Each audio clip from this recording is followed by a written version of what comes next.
مساء الفل. يا ترى ايه هي اغلى 10 موبايلات في سنه 2023 وايه المزايا اللي بتقدمها عشان خاطر تبقى غاليه جدا بالشكل ده؟ واحب اقول لك انك عشان تقدر تجيب واحد منهم ففي الغالب هتفضل تشتغل مش اقل من سنه متواصل عشان تقدر تجيبه.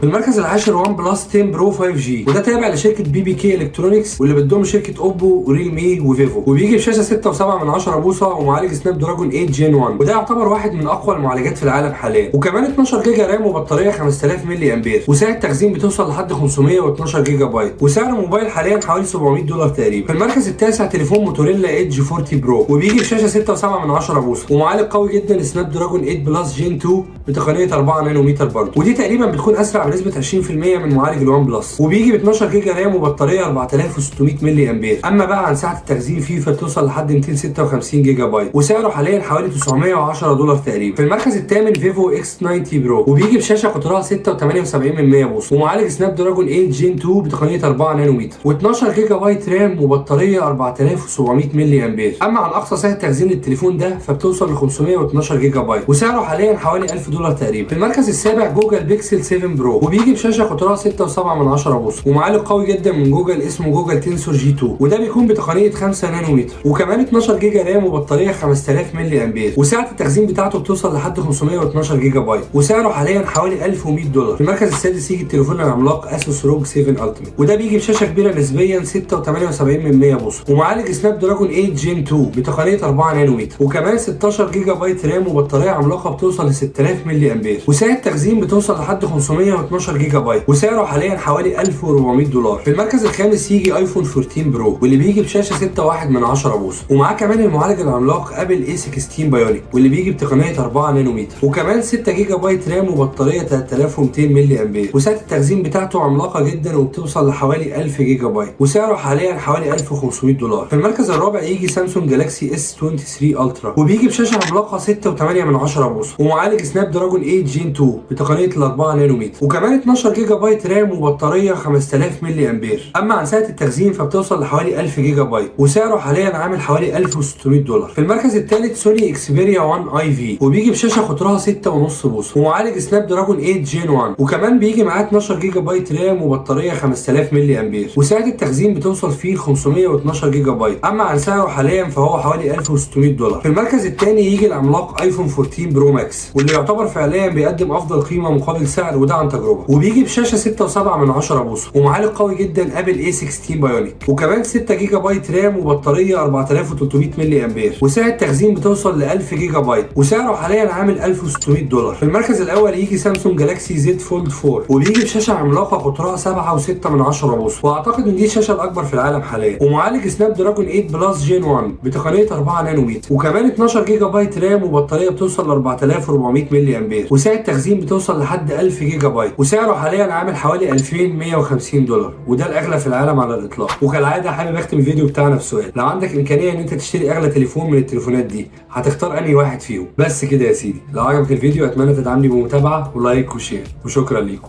سلام.